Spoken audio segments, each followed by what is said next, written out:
இன்னைக்கு? படிக்கிறீங்களான்னு கேக்குறேன் நான்.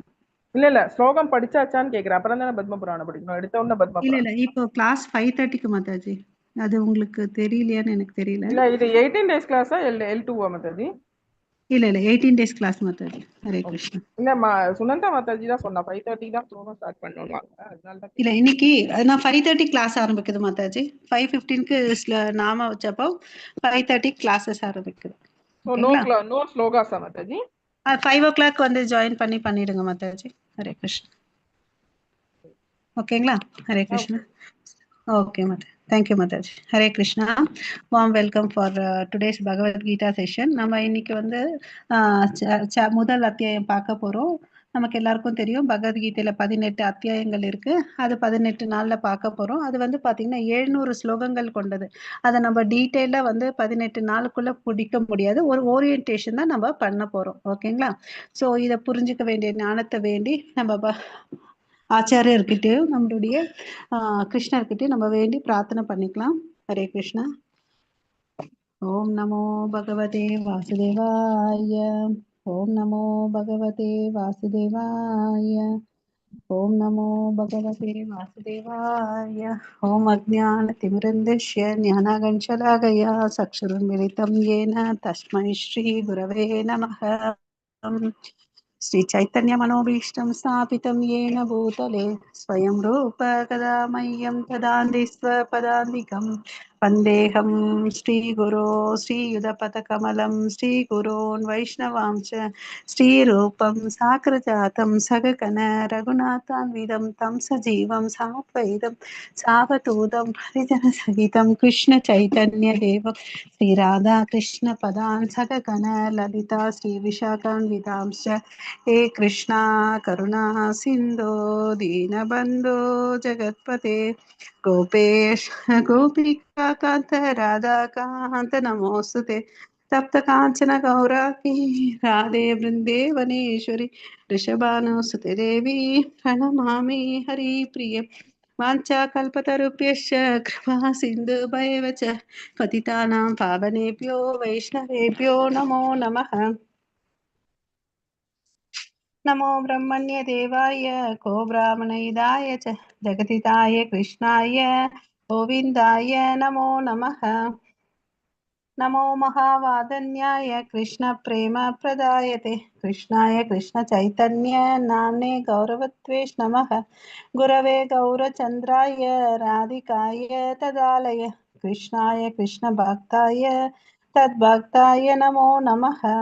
मुखं करोति वाचालं पङ्गुं लङ्घायते गिरिं यत्कृपातमहं वन्दे श्रीगुरुं दीनदारणं परमानन्दं माधवं श्रीचैतन्य ईश्वरम्।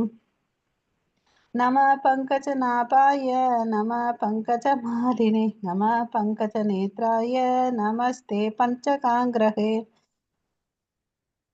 कृष्णाय वासुदेवाय देवकीनन्दनाय च नन्दगोपकुमाराय गोविन्दाय नमो नमः। नमो ओं विष्णुपादाय कृष्णप्रेष्ठाय भूतले श्रीमते भक्तिवेदान्त स्वामिनीति नामिने नमस्ते सरस्वती देवे गौरवाणी प्रचारिणि निर्विशेष शून्यवादे पाश्चात्येशतारिणि नारायणं नमस्कृत्यं नरं चैव नरोत्तमं देवीं सरस्वतीं व्यासं ततो जयमुदीरयेत् नष्टप्रायेषु भद्रेषु नित्यं भागवत सेवयां भगवती उत्तमश्लोके भक्तिर्भवति नैष्टिकी शृण्वतां स्वकथः कृष्ण पुण्यश्रवणकीर्तनः अर्हन्तैस्तोकै अभद्राणि वितुनोति सुकृत्सताम् पञ्चतत्त्वात्मकं कृष्णं भक्तरूपस्वरूपकं भक्ताधारं भक्त्याख्यां नमामि भक्तशक्तिकं। जय श्रीकृष्ण चैतन्य प्रभो नित्यानन्द श्री अद्वैत गदाधर श्रीवासादि गौरभक्तवृन्द हरे Krishna Krishna Krishna Hare Hare Hare Ram Ram Ram Hare Hare. So, Sri Radha Govindan ISKCON Mangaluru சார்பாக பக்தி பகவத்கீதை முதல் நிலைக்கு உங்களை அனைவரும் வரவேற்கிறேன். இப்போ நம்ம அவரை போட்டோல பாக்குறோம் இல்லைங்களா, அவர் தான் நம்மளுடைய டெம்பிள் பிரசிடென்ட் நாமனிஸ்த தாஸ். ஓகேங்களா. ஸோ பகவத்கீதை உண்மை உரிவில் வந்து நம்ம தெரிஞ்சுக்க போறோம். இவர் தான் வந்து பாத்தீங்கன்னா நம்ம இஸ்கான் ஃபவுண்டர் ஸ்தாபகாச்சாரர். Okay. His divine grace AC Bhaktivedanta Srila Prabhupada. இவர் தான் வந்து நமக்கு இந்த இஸ்கான்ற ஒரு கம்யூனிட்டியை வந்து நமக்கு நிறுவனம் பண்ணி கொடுத்தார். அவரை பத்தி ஒரு சின்ன ஒரு மேலோட்டம் பார்க்கலாம். ஓகே. ஸோ அவருக்கு வந்து பாத்தீங்கன்னா இந்த பிக்சர்ல வந்து இந்த ஸ்லைட்ல நம்ம 5 பிக்சர் பார்க்கிறோம். ஃபர்ஸ்ட் பிக்சரை பார்க்கலாம். இவருக்கு வந்து அப்பா அம்மா பெயர் இட்ட பெயர் வந்து அபயச்சரன். ஓகேவா. இவர் வந்து கொல்கத்தால பிறக்கிறாரு. அவங்க அப்பா பெயர் வந்து பாத்தீங்கன்னா மோகன் தே. அவர் வந்து ஒரு துணி வியாபாரி, வைஷ்ணவ குலத்தை சேர்ந்தவர். அவங்க அம்மா பேர் வந்து ரஜினி. ஓகே. ஸோ இந்த குட்டி பையன் ஒரு ரதத்து பக்கத்துல இருக்காரு பாருங்க, அவர் தான் அபயச்சன். அவருக்கு சின்ன வயசுலயே வந்து ஆசை, அந்த பூரி ஜெகநாத் பூரியில வந்து ரத யாத்திரை பண்ணாரு இல்லையா, அது மாதிரி நாமளும் பண்ணணும்னு சொல்லிட்டு அப்பா கிட்ட வந்து அடம் பிடிக்கிறார். அவங்க அப்பா வந்து பாத்தீங்கன்னா தன்னுடைய பையன் வந்து கிருஷ்ண உணர்வோட வாழணுன்றதுக்கோசம் அவருக்கு தேவையான விஷயத்தெல்லாம் சின்ன வயசுல இருந்து அந்த வைஷ்ணவனா வந்து வளர்த்துட்டு வந்தார். அதாவது எங்க வந்து கோயில்ல ஃபங்க்ஷன்ஸ் நடந்தாலும் அங்க போறது, அப்புறம் வந்து முக்கியமான ஸ்தலங்களுக்கு கூட்டிட்டு போவாரு. அப்புறம் வந்து தன் வீட்டுக்கு வந்து நிறைய சன்னியாசிகளை கூப்பிடுவாங்க. சன்னியாசிகளை கூப்பிட்டுட்டு என் மகனை வந்து ராதா கிருஷ்ண பக்தியில வந்து சிறந்து விளங்கணும்னு சொல்லிட்டு ஆசீர்வாதம் பண்ணுங்கன்னு அப்படின்னு சொல்லுவாரு. ஓகேங்களா. அவனுக்கு தேவையான கர்த்தாலா எல்லாத்தையும் கத்து கொடுக்குறாரு. பகவத்கீதை சின்ன வயசுல இருந்து அவங்க அப்பா வந்து கத்து கொடுத்தார். ஸோ அவர் வந்து வாழ்க்கையில சிறந்த பண்புகளோட வளர்ந்து வந்தார். செல்ல பிள்ளையாவும் இருந்தார். அதுக்கு அடுத்த போட்டோல நீங்க பாக்குறீங்க, ஒரு சன்னியாசி உட்காந்துட்டு இருக்காரு இல்லையா, அவர் தான் நம்மளுடைய பிரபுபாதாவோட ஆன்மீக குரு. அவருடைய பெயர் பாத்தீங்கன்னா பக்தி சித்தாந்த சரஸ்வதி தாக்கூர். இந்த பிக்சர்ல ஒரு ஃபுல் ஹேண்ட் ஷர்ட் ஒயிட் போட்டுட்டு இந்த கடைசியில உட்காந்துட்டு இருக்காரு பாருங்க, அவர் தான் வந்து நம்மளுடைய அபயச்சர். அவர் வந்து அப்ப வந்து பிரிட்டிஷ் காலம் ஆதிக்கமா இருந்ததுனால அப்போ வந்து இவர் எல்லாம் நல்லா படிச்சுட்டு இருந்தாரு. இங்கிலீஷ் எல்லாம் நல்லா படிச்சுட்டு இருந்தாரு. அப்போ வந்து அவர் ஆன்மீக குருவை பார்க்கணும்னு சொல்லிட்டு அவர் நண்பன் கூட்டிட்டு போறார். ஓகேவா. ஸோ அப்போ சொல்றாரு, உங்களுக்கெல்லாம் நல்ல இங்கிலீஷ் புலமை இருக்குல்ல, நீங்க ஏன் போயிட்டு மேற்கிந்திய உலகத்து வெஸ்டர்ன் கண்ட்ரில போயிட்டு நீங்க வந்து பிரச்சாரம் பண்ணக்கூடாது, கிருஷ்ண மொழி எடுத்துட்டு வரக்கூடாதுன்னு அப்படின்னு கேட்கிறார். நீங்க என்ன பேசுறீங்க, இப்ப இருக்கிற நிலைமை வந்து நமக்கு சுதந்திரம் கிடைக்கல. ஓகே. ஸோ இவர் படிக்கிற கல்லூரில அவருடைய சீனியர் வந்து நேதாஜி சுபாஷ் சந்திர போஸ். அப்புறமா இவருக்கு வந்து மகாத்மா காந்தியை பார்த்தா ரொம்ப ரொம்ப பிடிக்கும். ஓகேவா. ஸோ நம்மளும் வந்து சுதந்திர போராட்ட வீரனா ஆகணும்னு சொல்லிட்டு இவருக்கு ஒரு ஆசை. ஆனா இவர் குரு என்ன சொல்றாரு, நீ போயிட்டு பிரச்சாரம் பண்ணுன்னு அப்படின்னு சொல்றாரு. நீங்க என்னங்க பேசிட்டு இருக்கீங்க, இப்ப நமக்கு முதல்ல முக்கியமானது என்னது, நம்ம நாடு வந்து அடிமையா இருக்குது பிரிட்டிஷ் கிட்ட, நமக்கு சுதந்திரம் வாங்கணும், அதுதான் முக்கியம் அப்படின்னு சொல்லிட்டு சொல்றார். அப்புறமா வந்து இல்ல, இது வந்து எப்பனாலும் கிடைக்கும். பட் நிரந்தரமான சுதந்திரம் என்னன்னா, இந்த பிறப்பு இறப்பு சக்கரத்திலிருந்து வெளியே வந்து கிருஷ்ணரை எடுத்துக்கிட்டா எல்லாரும் வந்து நமக்கு வாழ்க்கையில இருக்கக்கூடிய பிரச்சனைகள் எல்லாம் தீரும் அப்படின்னு சொல்லிட்டு சொல்றார். அப்புறம் வந்து யோசிக்கிறார். இவர் யூசுவலா யார்கிட்ட வாதம் பண்ணியும் தோத்ததே இல்லை. இவர்கிட்ட வந்து அவரு வின் ஆகல. இருந்தாலும் அவரை ஏத்துக்கிறார். அவரை பார்த்த உடனே இவருக்கு மனசுல ஒரு நல்ல இம்ப்ரெஷன் வருது. அப்புறம் ஆன்மீக குருவா ஏத்துக்கிறாரு. ஆன்மீக குரு வந்து பாத்தீங்கன்னா தீட்சை கொடுக்குறாரு. 2 கட்டளை கொடுக்குறாரு. ஒண்ணு, நீ வந்து எல்லாருக்கும் வந்து கிருஷ்ண உணர்வை கொடுக்கணும். அதுக்கடுத்து உன் கையில எப்பெல்லாம் காசு இருக்கோ அப்போ வந்து புக்கை வந்து பிரிண்ட் பண்ணி விநியோகம் பண்ணுன்னு சொல்றாரு. சரின்னு சொல்லிட்டு 3வது பிக்சர்ல பாத்தீங்கன்னா அவர் பிரச்சாரம் பண்றாரு. எங்க பண்றாருன்னா நம்மளுடைய பாரத தேசத்துல பண்றாரு. பட் அப்புறம் வந்து 4வது பிக்சர்ல பாருங்க, அவர் வந்து பேக் டு காடட்ன்ற மேகசைனை நாளிதழை வந்து பிரிண்ட் அடிக்கிறாரு. அவரே வந்து பிரிண்ட் அடிப்பாரு, அவரே ப்ரூஃப் ரீடிங் பண்ணுவாரு, அவரே மேட்டர் எழுதுவார், எல்லா விஷயம் அவரே வந்து விநியோகம் பண்ணுவார். ஸோ ஏ டு Z அவர் தான் பண்ணிட்டு இருந்தாரு. அவர் வந்து பாத்தீங்கன்னா ஃபார்மசி வச்சுட்டு இருந்தார். அப்போ ஒரு ஸ்டேஜ்ல அதெல்லாம் வந்து ரொம்ப லாஸ் ஆகுது. ரொம்ப நல்லா வாழ்ந்தாரு. பட் லாஸ் ஆகுது. அதுவும் கிருஷ்ணரின் கருணைன்னு சொல்லிட்டு ஃபுல் டைமா வந்து இந்த கிருஷ்ண பிரச்சாரத்துல வந்து ஈடுபடுறாரு. அப்புறம் பாக்குறாரு, இதெல்லாம் வந்து இங்க வந்து யாரும் ஃபாலோ பண்ற மாதிரி இல்லைன்னு சொல்லிட்டு, சரி நம்ம குரு சொன்னார் இல்லையான்னு சொல்லிட்டு அயல்நாட்டுக்கு போறதுக்கு முயற்சி பண்றாரு. போனா காசு இல்லை. ஸோ அப்போ வந்து என்ன ஆகுதுன்னு பாத்தீங்கன்னா ஆஹ் ஆஹ் ஒரு ஜலதூதான்ற கப்பல், ஓகேங்களா, அது சரக்கு கப்பல்ல வந்து ஆஹ் வந்து அவருக்கு வந்து ஒரு சுமதி முராஜ் அவங்க மூலியமா ஒரு டிக்கெட் கிடைக்குது. அதுல வந்து பயணம் பண்றாரு. பயணம் பண்ணும்போது 69 வயசு, தள்ளாத வயசு, ரிட்டையர்மெண்ட் ஆயிட்டு வீட்டுல நிம்மதியா இருக்க வயசுல அவர் என்ன பண்றாரு, ஃபாரின் கண்ட்ரிக்கு போறாரு இல்லையா. ஸோ அமெரிக்காவுக்கு போறாரு. போகும்போது வழியில வந்து அவருக்கு சீ சிக்னஸ், நம்ம எல்லாம் கடல்ல பயணம் பண்ணாலோ இல்ல காட் செக்ஷன்ல பயணம் பண்ணும்போது நமக்கு ஒரு மாதிரி ஹெட்ஏக்கு, தலைவலி, வாந்தி எல்லாம் வரும் இல்லையா. அது மாதிரி ஒரு சிக்னஸால பாதிக்கப்படுறாரு. 2 முறை ஹார்ட் அட்டாக் வருது. அவருக்கு வந்து என்ன கவலைன்னா, எனக்கு என்ன தெரியும்னு சொல்லிட்டு இந்த மேல் நாட்டுக்கு அனுப்புறீங்கன்னு சொல்லிட்டு அவர் கிருஷ்ணர் கிட்ட வந்து பிரார்த்தனை பண்றார். கிருஷ்ணரே வந்து அவர் கம்ஃபர்ட் பண்றார், நீ கவலைப்படாத, நான் உன் கூட இருக்கிறேன்னு சொல்லிட்டு. அங்க போயிட்டு ஒரு பார்க்ல வந்து நாம சங்கீர்த்தனம் பண்ணுவாரு. அப்ப எல்லாரும் வந்து சேருவாங்க. ஓகே, கீழே இருக்கிற பிக்சர்ல வந்து பாத்தீங்கன்னா பாடகர்கள் பாடிட்டு இருக்காங்க இல்லையா. அவர் வந்து ஜான், அவர் வந்து சிறந்த பாடகர். அவர் இந்த மகா மந்திரத்தை வந்து பாடுறாரு. அது பிபிசி அளவுக்கு புகழ் பெற்று எல்லா இடத்துலயும் ஜெர்மனி, இங்கிலாந்து சொல்லிட்டு எல்லா இடத்துலயும் பரவுது அவருடைய மகா மந்திரம். சரிங்களா. ஸோ இப்படிதான் வந்து அங்க போயிட்டு அவரை பிரச்சாரம் பண்றாரு. இப்ப இந்த ஸ்லைட்ல நீங்க பாத்தீங்கன்னா நிறைய புக்கு, வேதங்களை எல்லாம் சான்ஸ்கிரிட்ல இருந்ததெல்லாம் அவர் பாத்தீங்கன்னா இரவும் பகலும் அயராது உழைத்து நமக்கோசம் டிரான்ஸ்லேட் பண்ணியிருக்காரு. அந்த வேதங்களை நம்ம வந்து படிக்கணும். சரிங்களா. இந்த உலகத்தை அவர் வந்து பாத்தீங்கன்னா 12 முறை சுற்றி வந்தார். ஓகே, 65ல இருந்து 77 வரையும் பாத்தீங்கன்னா 12 முறை சுத்தி வந்திருக்காரு. 108 கோயில்களை ஸ்தாபம் பண்ணி வச்சிருக்காரு. சரிங்களா. ஹரே கிருஷ்ணா. இவங்க தான் நம்மளுடைய டெம்பிள் டைட்டி ஸ்ரீ ஸ்ரீ ராதா கோவிந்தன். அவங்களுடைய ஆசீர்வாதத்தோடு நம்ம இன்னைக்கு கிளாஸ்ல போகலாம். அது மங்களூர்ல இருக்கு. நீங்க டைம் கிடைக்கும் போது நம்ம மங்களூர் டெம்பிளை விசிட் பண்ணலாம். ஓகேவா.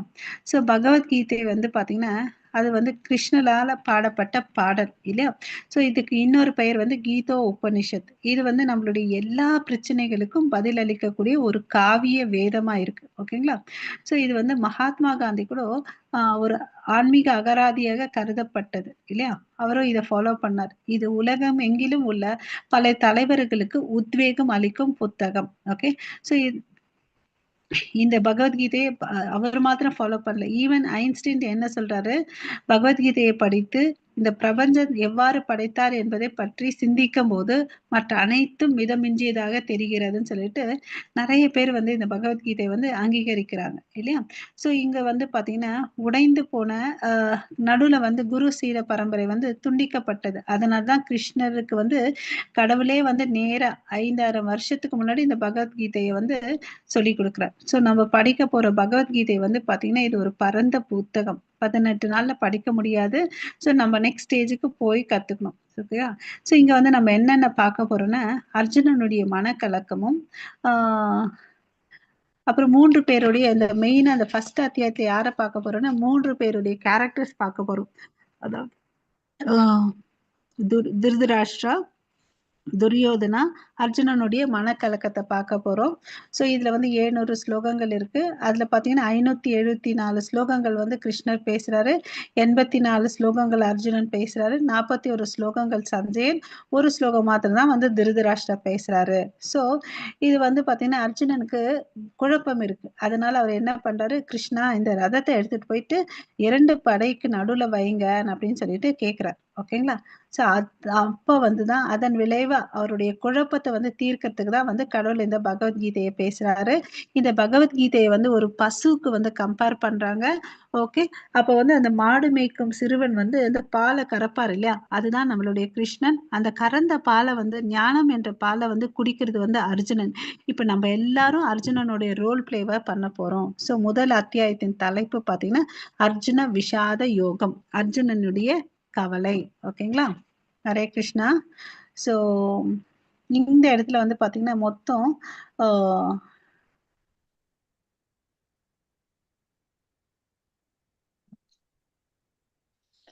ஸோ இந்த இடத்துல 3 பேருடைய மன குழப்பத்தை பார்க்க போறோம். 3 பர்சனாலிட்டி. ஃபர்ஸ்ட் இருக்கிறது வந்து திருதராஷ்டர். ஓகேவா. திருதராஷ்டருக்கு என்ன மாதிரி மனநிலைன்னு பார்த்தீங்கன்னா அவருக்கு வந்து பயம், ஒரு சந்தேகம். அதாவது ஏன் சந்தேகம் பயம்னு பார்த்தீங்கன்னா அந்த யுத்தம் நடக்க போற இடம் வந்து எந்த இடம், குருஷேத்திரம். அது வந்து எப்படியாப்பட்ட இடம், புனித ஸ்தலம், தர்மக்ஷேத்திரம். தர்மன்ற வார்த்தையிலே இருக்கு இல்லையா, அங்க வந்து தர்மம் தான் வந்து வெல்லுன்னு சொல்லிட்டு. ஸோ எப்படி இந்த இடத்துல வந்து நம்ம பக்கம் தர்மமே இல்லையே, நம்ம எப்படி வந்து வின் ஆக போறோம்னு சொல்லிட்டு அவருக்கு ஏற்கனவே ஒரு குழப்பம். ஓகேவா? அப்புறம் அவர்கிட்ட வந்து நப்பாசை. ஏன்னா நம்ம கிட்ட தர்மம் இல்லைன்னா கூட என் பசங்க எப்படியாவது ஜெயிச்சிருவாங்களான்னு சொல்லிட்டு. அது நப்பாசை இல்லையா? ஸோ அவருக்கு எப்படி இந்த சொத்து வந்து பார்த்தீங்கன்னா, பாட்டார் சொத்து. பாட்டனுடைய சொத்து பேரன்களுக்கும் உரிமை இருக்கு இல்லையா? ஸோ இவர் வந்து பாண்டு வந்து சில காலம் வந்து காட்டுக்கு போனாரு. அப்புறம் வந்து இறந்து போயிட்டாரு. அதனால தான் இவருக்கு இந்த ராஜ்யம் கிடைச்சுச்சு. ஆக்சுவலா இவருக்கு வந்து இந்த ராஜ்யத்த ஆ ஆள்றதுக்கு வந்து எந்த ஒரு உரிமையும் தகுதி இல்ல. இல்ல ஏன்னா பிறவிலே குருடனா இருந்தார். இல்லையா? ஸோ தகுதி இல்லாதவருக்கு இந்த ஆட்சி கிடைச்ச உடனே அவருக்கு என்ன ஒரு நப்பாசைன்னா, இது எல்லாமே வந்து என் பசங்கள் தான் ஆளணும். துரியோதனன் மேல அவருக்கு ரொம்ப ரொம்ப ஆசை. ஆ பிரியம் கண்மூடித்தனமான பிரியத்தினால என்ன ஒரு அழிவு ஏற்பட்டதுன்றத பார்க்க போறோம் நம்ப. அதுக்கு அடுத்தது அவருக்கு கீழ ஒரு நடுவுல ஒரு பிக்சர் தெரியுது இல்லையா? அது வந்து துரியோதனன். துரியோதனனுக்கு வந்து பார்த்தீங்கன்னா, தற்பெருமை, பொறாமை இல்லையா? பேராசை. ஏன்னா எல்லாமே எனக்கு தான் வேணும். தாத்தா சொத்து பாண்டவர்களுக்கும் உரிமை இருக்கு. கௌரவர்களுக்கும் உரிமை இருக்கு. ஆனா இது எல்லாமே எனக்கு வேணுன்ற ஒரு பேராசை இல்லையா? அர்ஜுனனுக்கு வந்து பார்த்தீங்கன்னா, அச்சோன்னு தலைய புடிச்சு உட்காந்துட்டு அழுதுட்டு இருக்காரு. ஏன்னா அவருக்கு குழப்பம் இல்லையா? ஸோ நான் இத பண்ணனா என்னுடைய இனத்தவர்கள் வந்து அழிக்க போறாங்க. இதனால என்ன சந்தோஷம் வரப்போகுது? அப்படின்னு சொல்லிட்டு அவருக்கு ஒரு தர்ம சங்கடம். ஓகேங்களா? இந்த வார்த்தைய நம்ம நல்லா ஞாபகம் வச்சுக்கோம். அவருக்கு வந்து தர்ம சங்கடம். நம்ம வாழ்க்கையில ஐயோ! எனக்கு பெரிய தர்ம சங்கடம்னு சொல்லிட்டு நம்ம வார்த்தைய சொல்றோம்ல, அதெல்லாம் சும்மா கதை. ஓகே. ஸோ இவருக்கு வந்து பார்த்தீங்கன்னா, என்ன விதமான தர்ம சங்கடம்? என்னோட உறவினர் இருக்காங்க. நான் இந்த சண்டைய போடணுமா? வேண்டாமான்றது ஒரு தர்ம சங்கடம். ஓகேவா? அதாவது நம்ப வாழ்க்கையில வந்து பார்த்தோம்னு வச்சுக்கோங்களேன், ஆ நமக்கு வந்து சந்தோஷம் வேணும். இல்ல கவலைகள் போகணும். ஏதோ ஒரு இந்த 2 விஷயத்துல ஏதாவது ஒண்ணு அடையணுன்றதுக்கோசம் தான் நம்ம வந்து இந்த கிளாஸ்ல ஜாயின் இருக்கோம். நமக்கு வந்து மகிழ்ச்சிய தேடிட்டு இருக்கோம். மன அமைதிய தேடிட்டு இருக்கோம். இல்லையா? ஸோ இந்த தெளிவு எப்படி குழப்பமா இருந்த அர்ஜுனனுக்கு தெளிவு கிடைச்சுச்சோ, நமக்கும் இந்த அத்தியாயங்கள படிக்க படிக்க தெளிவு கிடைக்கும். ஆன்மீக வாழ்க்கையில முன்னேற முடியும். ஓகேங்களா? ஹரே கிருஷ்ணா. ஸோ இந்த அத்தியாயத்துல மொத்தம் 46 ஸ்லோகங்கள் இருக்கு. அத 4ஆ பிரிச்சிருக்காங்க. ஃபர்ஸ்ட் வந்து பார்த்தீங்கன்னா, பகவத்கீதை உரைக்கப்பட்ட சூழ்நிலை. 2வது பகுதியில என்ன சொல்லப் போறாங்கன்னா, மங்களங்கள் பொருந்தியவர் தான் கிருஷ்ணர். ஓகே. 3வது பகுதியில வந்து பகவான் பக்தர்களை காக்கிறார். அதனால பகவான வந்து என்ன சொல்றோம்? பக்த வத்சலான்றத சொல்றோம். அப்புறம் வாழ்வின் துன்பங்கள் 28லிருந்து 46 ஸ்லோகம் வரையும் வாழ்வின் துன்பங்கள பத்தி பார்க்க போறோம். ஓகே.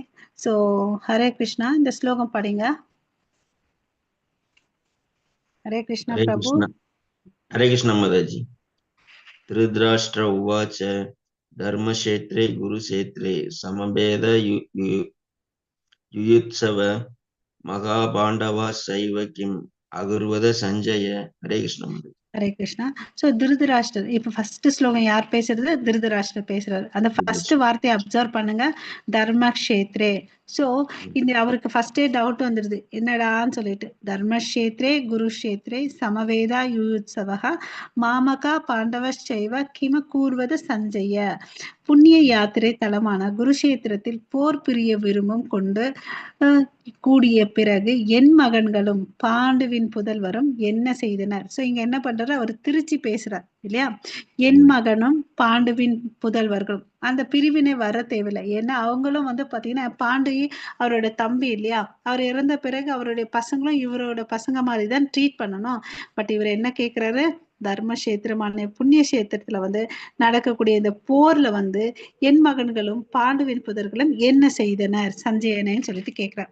சரி, இந்த பிக்சர்ல நம்ம நல்ல சிம்மாசனத்துல கிரீடம் வச்சு உட்காந்துட்டு இருக்கிறது தான் வந்து திருதராஷ்டிரர். அவர் கீழே உட்காந்துட்டு இருக்கிறது வந்து சஞ்சயன். சஞ்சயன் வந்து பாத்தீங்கன்னா யாருன்னு பாத்தீங்கன்னா வியாசதேவருடைய சிஷ்யன். அவருக்கு ஒரு சிறப்பு வரம் என்னன்னு பாத்தீங்கன்னா, அந்த குருஷேத்திர போர்ல என்ன நடக்குதோ அதை வந்து லைவ் டெலிகாஸ்ட் பண்ணுவார். ஓகேங்களா?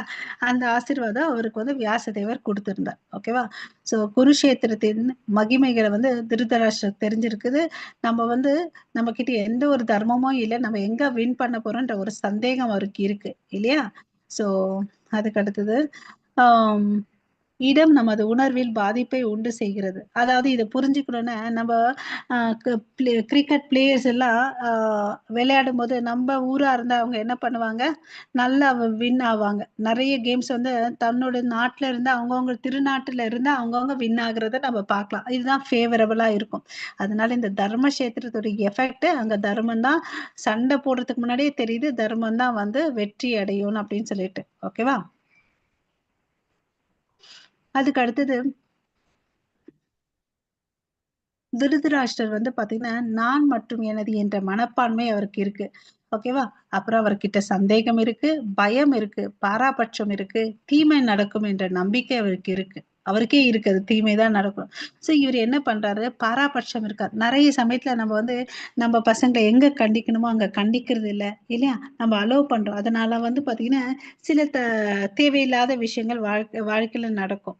சோ நம்ம எங்க கண்டிக்கணுமோ அங்க கண்டிச்சு நம்ம பசங்களை சரியா வளர்க்கணும். இல்லைன்னா பாத்தீங்களா இந்த மாதிரி விஷயம் நடந்திருக்க அவசியமே இல்லை இந்த யுத்தம் இல்லையா. இவருடைய பாராபட்சத்தினாலையும் தன்னுடைய மகன்கள் மாத்திரம் நல்லா இருக்கணும்ன்ற எண்ணத்தாலும் இது வந்து இந்த பெரிய யுத்தம் நடக்குது. ஓகே, ஹரே கிருஷ்ணா. தலைவர் தன் சொந்த இனத்தை அவரை போன்றவர்களை ஈர்க்கிறார். இல்ல பிரபுபாதா என்ன பண்றாரு, பக்தர்களால வந்து ஈர்க்கப்படுகிறார். ஓகே, சோ பகவத் தர்மம்ன்றது தர்மத்தை நிலைநாட்டுதல். ஓகே, இங்க வந்து பாத்தீங்கன்னா சிறந்த தோட்டக்காரர் தர்மத்தின் தந்தை கிருஷ்ணர். எப்படி வந்து ஒரு இது எப்படி புரிஞ்சுக்கணும்னா, ஒரு விவசாயி இருக்கிறாரு, அவர் வந்து வயல்ல வந்து விதைகளை விதைக்கிறாரு. அவர் என்ன பண்ணுவாரு, ஒரு ஸ்டேஜ்ல களை பறிப்பார். அது மாதிரி கிருஷ்ணர் வந்து பாத்தீங்கன்னா கலைகளை எடுக்கிறார். யார் இங்க வந்து கலைகள் பாத்தீங்கன்னா கௌரவர்கள் தான் என்ற கலைகள். அவரை வந்து தேவையற்ற கலைகள், அதாவது தர்மத்திற்கு புறம்பானவர்களை வந்து இவர் வந்து இந்த இடத்துல வந்து அழிக்கிறாரு. ஓகேங்களா? சோ அப்புறம் வந்து பாத்தீங்கன்னா துரியோதனன் வந்து ராஜதந்திரம் கொண்டவர். ஓகேவா? அவருக்கு வந்து பாத்தீங்கன்னா பேராசை, கோபம், தற்பெருமை எல்லா குணங்களும் இருக்கு. ஓகே, இவருக்கு வந்து பாத்தீங்கன்னா இவர் பக்கம் பாத்தீங்கன்னா பெரிய பெரிய ஆச்சாரியர்கள் இருக்கார். துரோணாச்சாரியார், பீஷ்மா எல்லாமே இருக்கார். இங்க வந்து பாத்தீங்கன்னா துரோணாச்சாரியர் கிட்ட சொல்வார், நீங்க வந்து இங்க பாருங்க உங்களுடைய சிஷ்யன், ஓகே, உங்களுடைய சிஷ்யர்கள் வந்து எப்படி அழகா வந்து இந்த போர் படையை வந்து அமைச்சு நின்று இருக்காங்க, வந்து பாருங்க அப்படின்னு சொல்றார். ஓகேவா? இது அவருடைய ராஜதந்திரத்தை குறிக்குது. என்ன, அவர் வந்து பாத்தீங்கன்னா அவர் மேல பாசம் வச்சு அந்த போர்ல வந்து சரியா சண்டை போடாம இருக்கக்கூடாது இல்லையா, அதுக்கோசம் இந்த வார்த்தையை சொல்றார். ஓகேவா? ரொம்ப டாக்டிக்ஸா. அப்புறம் வர இதை வேற சொல்லிட்டு அதை கவர் அப் பண்றதுக்கு என்ன பண்ணுவாருன்னா, அங்க இருக்கிறவங்க கிட்ட நீங்க வந்து நல்லா கவர் அப் பண்ணிக்கணும் இவரை, ஏன்னா இவர் ரொம்ப வயசானவர், இவருக்கு பாதுகாப்பு கொடுக்கறது வந்து நம்மளோட கடமைன்னு அப்படின்னு சொல்லிட்டு பேசுவார். ஹரே கிருஷ்ணா. இந்த ஸ்லோகம் படிங்க. हरे कृष्ण माताजी। संजय उवाच இல்ல दृष्ट्वा तु மூணாவது पांडव ஸ்கிரீன் தெரியலையா பிரபு? தெரியுதுங்க மாதாஜி. ஆ, பஸ்யானாம் பாண்டுபுத்திர அதாங்க மாதாஜி. हरे कृष्ण பஸ்யதாம் பாண்டுபுத்திராணாம் ஆச்சாரிய மகதீட்சமம் யூடாம் திருப்த புத்திரனே தவதசியேயன தீமதா. ஹரே கிருஷ்ண மாதாஜி. ஹரே கிருஷ்ணா. என் ஆசிரியரே, இதோ பாண்டுவின் மகன்களின் பெரிய படையை உங்கள் புத்திசாலித்தனமான சீடரான துருபதாவின் மகனால் திறமையாக ஏற்பாடு செய்யப்பட்டுள்ளது. பாருங்க எவ்வளவு அழகா வந்து நின்று இருக்காங்க, நீங்க போய் பாருங்கன்னு சொல்லிட்டு சொல்றாரு. உசுப்பேத்துறாரு அவர். ஏன்னா இவரு சண்டை போடாம இருக்கக்கூடாது இல்லையா. சோ அவருக்கு வந்து தன்னுடைய படைகளை பத்தி பெருமை. இவர்கிட்ட எத்தனை அக்ஷோகணிகள் இருக்கு, 11 அக்ஷோகணிகள் இருக்கு இல்லையா. அவங்கள விட இவங்க கிட்ட வந்து நிறைய அக்ஷோகணி. அப்புறம் வந்து பாத்தீங்கன்னா சிறந்த படைத்தலைவர்கள் இல்லையா, அதாவது நல்ல எக்ஸ்பீரியன்ஸ்டு இருக்கவங்க எல்லாம் இவங்க பக்கம் தான் இருக்காங்க. அதனால இவருக்கு தற்பெருமை. அவருக்கு வந்து நம்ம தான் வின் ஆகணும்ன்ற ஒன்று பேராசை, எல்லாத்தையும் நான் மாத்திரம் தான் அனுபவிக்கணுன்ற ஒரு தற்பெருமை வந்து யார்கிட்ட இருக்கு, துரியோதனன் கிட்ட இருக்கு. ஓகேவா? அதே மாதிரி நம்ம வாழ்க்கையில வந்து தற்பெருமை இருக்கக்கூடாது, அப்புறம் நல்லவங்களை சந்தேகிக்க கூடாது. இங்க எப்படி துரியோதனன் வந்து துரோணாச்சாரியரை சந்தேகிக்கிறாரு இல்லையா, அது மாதிரி நம்மளும் நம்மளுடைய வாழ்க்கையில சந்தேகப்பட்டோம்னு வச்சுக்கோங்களேன், நம்ம உறவுகள் வந்து முறிவாகும்ன்றத நம்ம இங்க இடத்துல இருந்து டேக் ஹோம் மெசேஜா எடுத்துக்கணும். ஓகேவா? ஹரே கிருஷ்ணா. அவரை சமாதானப்படுத்துறதுக்கோசம் வந்து பீஷ்ம பிதாமகா என்ன பண்றாருன்னா சங்கு ஊதுறார். ஓகேவா? ஸோ எதிர் தரப்பித்துல இருக்கவங்களும் வந்து பாத்தீங்கன்னா சங்குகள் அந்த போர் தொடங்குறதுக்கு முன்னாடி எப்பவுமே சங்குகள், மத்தளங்கள், முரசுகள், கொம்புகள், தாரைகள் என அனைத்தும் ஒரே சமயத்தில் வந்து பெரு சப்தம் இருக்கும். அது வந்து ரொம்ப பயங்கரமான இதா இருக்கும். ஆனா இந்த தரப்புல இருக்கவங்க வந்து பாத்தீங்கன்னு வச்சுக்கோங்களேன், அதாவது நம்மளுடைய க அர்ஜுனன் பாண்டவர்களுடைய தரப்பில் இருக்கக்கூடியவங்க எல்லாம் வந்து பாத்தீங்கன்னா சங்குகளை ஊதுறாங்க. அதெல்லாம் வந்து பாத்தீங்கன்னா மங்களம் பொருந்தியதாக இருக்கிறது. ஓகேவா? அத வந்து நம்ம பார்க்க போறோம். அவருக்கு ஊதின எல்லா சங்குகளும் வந்து பாத்தீங்கன்னா தெய்வீகமானது. ஓகே. அப்புறம் அவங்க கிட்ட வந்து சண்டை போடுறதுக்கு முன்னாடியே வெற்றியின் அறிகுறிகள் அவங்க பக்கம் இருக்குது. ஓகேவா? சோ அது என்னென்ன அறிகுறி? ஒண்ணு வந்து பாத்தீங்கன்னா கிருஷ்ணருடைய தெய்வீக சங்கு. அப்புறம் வந்து பாத்தீங்கன்னா கிருஷ்ணர் வந்து இருக்கிறதுனால அங்க வந்து கண்டிப்பா வந்து வெற்றி நிச்சயம். அதுக்கு அடுத்தது கிருஷ்ணர் எங்க இருக்காங்களோ அங்க வந்து யார் இருப்பாங்க? லக்ஷ்மி தேவி இருப்பாங்க இல்லையா? அதே மாதிரி இந்த உடைய ரத்தம் கிருஷ்ணருக்கு வந்து இருக்கக்கூடிய ரத்தம் வந்து யாரு கொடுத்ததுன்னு பாத்தீங்கன்னா அக்னி தேவர் கொடுத்தது. அந்த ரதத்தோட கொடியில யார் இருக்காங்க? அர்ஜுன் கபித்வஜா ஹனுமான் இருக்கார். ஹனுமான் எங்க இருந்தாலும் அவருக்கு என்ன கிடைக்கும்? வெற்றி கிடைக்கும் இல்லையா? அதுக்கு அடுத்தது இந்த நடக்கிற இடமும் வந்து தர்மக்ஷேத்திரம். ஆரம்பிச்ச நாளும் வந்து ஏகாதசி. நம்ம இன்னைக்கு ஆரம்பிக்கிற நாளும் வந்து ஏகாதசி. ஓகேவா? சோ கிருஷ்ணர் எங்க இருந்தாலும் லக்ஷ்மி தாயார் அங்க இருப்பாங்க. சோ இதெல்லாம் வந்து பாத்தீங்கன்னா வெற்றியின் அறிகுறிகள். ஓகேவா? சோ இப்ப வந்து பாத்தீங்கன்னா கிருஷ்ணர் வந்து என்ன மாதிரி சங்கம் எடுத்து ஊதுறாருன்னு பாத்தீங்கன்னா பாஞ்சஜன்யம். இந்த ஸ்லோகம் யாராவது படிக்கிறீங்களா? ஹரே கிருஷ்ணா. ஹரே கிருஷ்ணா. பாஞ்சஜன்யம் ரிஷிகேஷோ தேவதத்தம் ஜனஞ்சய பௌந்திரம் தத்மௌ மகாசங்கம் பீம கர்மாவிருகோதக. சோ பகவான் கிருஷ்ணர் பாஞ்சஜன்யம் என்னும் தனது சங்கு முழங்கினார். அர்ஜுனன் தேவதத்தம் என்னும் சங்கை, பெருந்தீனிக்காரனுமான வீர தீர சாகங்களை புரிபவனுமான பீமன் பௌண்டரங்கம் என்னும் அச்சமூட்டும் சங்கை முழங்கினார். சோ இங்க பாத்தீங்கன்னா இவங்க எல்லாம் வந்து இவங்களுடைய சங்குக்கெல்லாம் வந்து ஒரு பெயர் இருக்கு இல்லையா? அதே வந்து பாத்தீங்கன்னா யுதிஷ்ட மகாராஜா வந்து அனந்த விஜயம் என்ற சங்க ஊதுறாரு. நகுலா வந்து பாத்தீங்கன்னா சுகோஷா என்ற சங்க ஊதுறாரு. சகதேவா வந்து பாத்தீங்கன்னா மணிபுஷ்பான் என்ற சங்க ஊதுறாரு. இவங்களுடைய சங்குக்கெல்லாம் ஒரு பெயர் இருக்கு. அதே வந்து துரியோதன படையில இருக்கவங்களுக்கு வந்து பாத்தீங்கன்னா அவங்க சங்குகள் ஊதினார் மாத்திரம்தான் படிக்கிறோம் இல்லையா? இவங்க எல்லாமே தெய்வீகமான சங்குகள். அதனால தெய்வீகமான ஒளி வந்து ஊதப்பட்டது. ஓகேங்களா?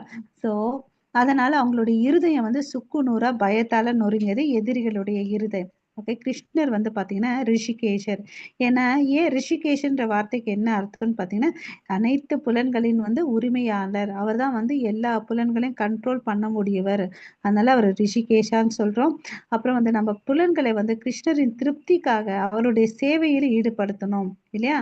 நம்ம என்ன செஞ்சாலும் அவருடைய திருப்திக்கோசம் நம்ம செய்யணும்ன்றதை தெரிஞ்சுக்கணும். அப்புறம் வந்து பாத்தீங்கன்னா இதுதான் தெய்வீக சங்குகள் பெயர்கள். ஓகேங்களா?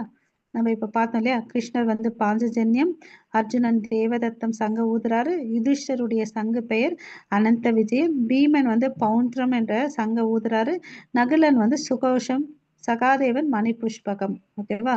சோ இதை கேட்டோடனே அவங்களுடைய இருதயம் வந்து நொறுங்குது. இப்ப எல்லாம் வந்து பாத்தீங்கன்னா யாரும் பெயர் சொல்லி கூப்பிடுறது இல்லை. அந்த காலத்துல சங்குக்கே பெயர் இருந்துச்சு. இப்ப நம்ம ஸ்கூல்ல எல்லாம் பாத்தீங்கன்னா ரோல் நம்பர் அட்டண்டன்ஸ்ல தான் கூப்பிடுறாங்க இல்லையா? சோ ஹரே கிருஷ்ணா. சோ இங்க வந்து நமக்கு என்ன இருக்கக்கூடாது? பயம் இருக்கக்கூடாது. யார் ஒருத்தர் வந்து கிருஷ்ணர் கிட்ட சரணடைஞ்சிருக்காங்களோ அவங்களுக்கு வந்து மிகப்பெரிய ஆபத்திலிருந்து பயப்படுவதற்கு எதுவும் இல்லை. ஓகேவா? ராகே கிருஷ்ண மாரேக்கே, மாரே கிருஷ்ண ராகேக்கே. கிருஷ்ணர் வந்து யாராவது ஒருத்தரை கொல்லணும்னு நினைச்சா அவங்களை யாராலும் காப்பாற்ற முடியாது. கிருஷ்ணர் வந்து யாராவது காப்பாத்தணும்னு நினைச்சாருன்னா அவங்களை யாராலும் வந்து கொல்லாம இருக்க முடியாது. ஓகேங்களா? அவரை காப்பாத்தணும்னு நினைச்சா அவங்களை யாரும் கொல்ல முடியாது. அவரை ஒருத்தரை கொல்லணும்னு நினைச்சா அவங்களை யாராலும் காப்பாற்ற முடியாது. ஓகேங்களா? சோ நம்ம அவர்கிட்ட தஞ்சம் எடுத்துட்டா பயப்பட வேண்டிய அவசியம் இல்லை. இந்த பிக்சர்ல பார்க்கலாம். அர்ஜுனனுடைய கொடியில வந்து ஹனுமான் இருக்கார். சோ அவர் எங்கெல்லாம் போறாரோ இவருக்கு வந்து வெற்றி. எந்த திசையில வேணும் அந்த கொடி ரதம் பறந்து போகக்கூடிய ஆற்றல் திறமை அந்த ரதத்துக்கு இருக்கு. ஏன்னா அவர் அது வந்து அக்னி தேவருக்கு வந்து கொடுத்திருந்தாரு. ஓகே. ஸோ அங்க மாருதி இருக்கிறதுனால வெற்றி வந்து நிச்சயம். ஓகே. ஸோ இந்த ஸ்லோகத்துல பாத்தீங்கன்னா, கெட்ட புத்தியுடைய திருதராஷ்டிரன் மகனை மகிழ்விக்கும் விருப்பத்தோடு இங்கு போர் புரிய வந்திருப்பவர்கள் நான் பார்க்க வேண்டும் சொல்லிட்டு கேட்கிறார். ஸோ நீங்க என்ன பண்ணுங்க, சேனையர் மத்திய 2 தரப்புக்கு நடுவுல நீங்க என்ன பண்ணுங்க, இந்த ரதத்தை எடுத்துட்டு போய் நிறுத்துங்கன்னு அப்படின்னு சொல்லிட்டு சொல்றார். நான் பார்க்கணும் யாரெல்லாம் வந்திருக்காங்க, அவர்களின் ஆர்வத்தையும் பலத்தையும் மதிப்பிடவும் இல்ல. யார் வந்திருக்காங்க போய் பார்க்கணும். அங்க சமாதானம் எல்லாம் பேச முடியாது. ஏற்கனவே நிறைய முறை சமாதானம் பேசுறதுக்கு போயிட்டார். ஈவன் கிருஷ்ணர் கூட ஒரு முறை போனார் இல்லையா, துரியோதன கிட்ட பேசுறதுக்கு. அவர் தானே சொல்றாரு, ஊசி முனை அளவுக்கு கூட நான் கொடுக்க மாட்டேன் அப்படின்னு சொல்றாரு. இது கிருஷ்ணர் எவ்வளவு அளவுக்கு போய் பேசுவாரு. ஒரு 5 நிலத்தை 5 கிராமத்தை கொடுன்னு கேட்பாரு, இல்ல எதுவுமே விளையாத ஒரு நிலத்தை கொடுன்னு கேட்பாரு. எதையும் கொடுக்க மாட்டேன்னு சொல்லி அனுப்புவாரு இல்லையா. அதனாலதான் இந்த சண்டையே வருது. அவர் வந்து கிருஷ்ணர் வந்து பாத்தீங்கன்னா பக்த வட்சரர் பகவான் கிருஷ்ணர். அவருக்கு என்ன பெயர் இருக்குன்னு பாத்தீங்கன்னா அச்சுதா, என்றுமே வீழ்ச்சி அடையாதவர், தூய பக்தனின் ஆணையை மேற்கொள்கிறார் இல்லையா. சோ இங்க வந்து பாத்தீங்கன்னா அர்ஜுனன் வந்து ஒரு சிறந்த பக்தன். அவர் சொன்னதுனால அவர் போயிட்டு என்ன பண்றாரு, ரதத்தை எடுத்துட்டு போய் நடுவுல நிறுத்துறாரு. பகவானுக்கும் இடையே சேவை செய்ய திவ்யமான போட்டி இல்லையா. சோ கிருஷ்ணர் வந்து பக்தருக்கு மேல ரொம்ப பிரியமானவர். ஓகேயா. சோ தன்னுடைய பக்தனுக்கோசம் தேரை ஓட்டுகிறார். நாம் தயாராக அவரிடம் நம் வாழ்க்கையை தேர் ஒப்படைக்க விருப்பம் இருக்கா இல்லையா. மாதாஜி. ஹரிபோல். சோ இப்ப வந்து 2 நடுவுல வந்து தேர் நிறுத்துறார். ஓகே. அர்ஜுனன் வந்து பாத்தீங்கன்னா குடாகேசான்னு சொல்றான். ஏன்னா அவர் தூக்கத்தை வென்றவர், அறியாமல் இருந்து வென்று வந்திருக்கார். ஓகேங்களா. சோ இப்ப நாம் என்ன செய்ய வேண்டும், ஓகேவா. ஸோ ஹரே கிருஷ்ணா மகா மந்திரத்தை நம்ம ஜபம் செய்யணும், பகவத்கீதையை படிக்கணும், கேட்கணும். ஓகே. ஸோ அங்க வந்து பாத்தீங்கன்னா யார் யார் இருக்காங்க, பீஷ்மர், துரோணர், உலக தலைவர்கள் எல்லாரும் அங்க கூடி இருக்கிறத வந்து பாக்குறாரு அர்ஜுனன். இதை பார்த்தோன்னே இவருக்கு என்ன மாறுதல் ஏற்படுதுன்றத பார்க்கலாம். ஓகேவா. அங்க இருக்கிறது யாரு, என்னோட தாத்தா, சகோதரர்கள், மகன்கள், ஆச்சாரியர்கள், நண்பர்கள், நலன் விரும்பிகள், மாமாக்கள் எல்லாம் இருக்காங்க. இவங்க மேல எதிர்த்தா நான் சண்டை போடணும்னு சொல்லிட்டு நான் சண்டை போட மாட்டேன்னு சொல்லிட்டு சொல்றார். ஓகேவா. சண்டை போடுறதுக்கு என்னென்ன காரணம் சொல்றாரு பாருங்க. நான் சண்டை போட்டா என்னுடைய இனத்தவரை நான் கொல்றேன், அதனால இவருக்கு இரக்கம் இருக்கு. அப்புறம் வந்து இந்த சண்டையில நான் வெற்றி அடைஞ்சா கூட என் உறவினர்கள் இறந்துடுறாங்க, அதனால என்ன சந்தோஷம் அடைய போறேன். இது வந்து பாவச் செயல். என்னோட குடும்பத்தினரை நான் வந்து கொல்றது வந்து பாவச் செயல்.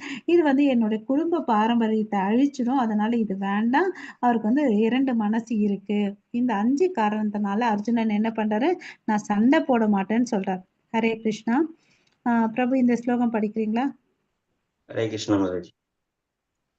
தரான் சம்யஸ்ய கௌந்தேயே சர்வான் பந்துரான் அவஸ்திதான் கிருப்யா பிரயாவிஷ்டோ விஷிதன் இதம் அப்ரவித.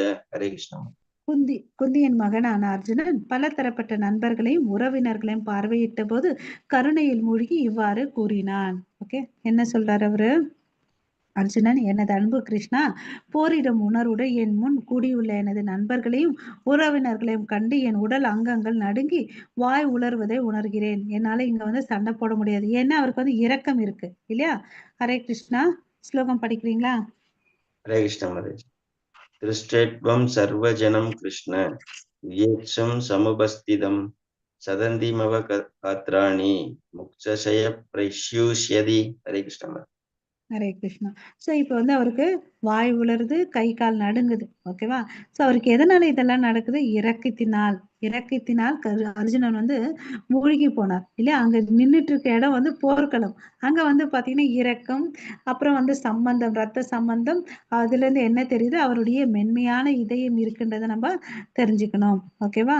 ஸோ இரக்கம் என்பது வந்து மிக சிறந்த குணம்தான். ஆனா இது வந்து தவறாக பயன்படுத்தக்கூடாது இல்லையா.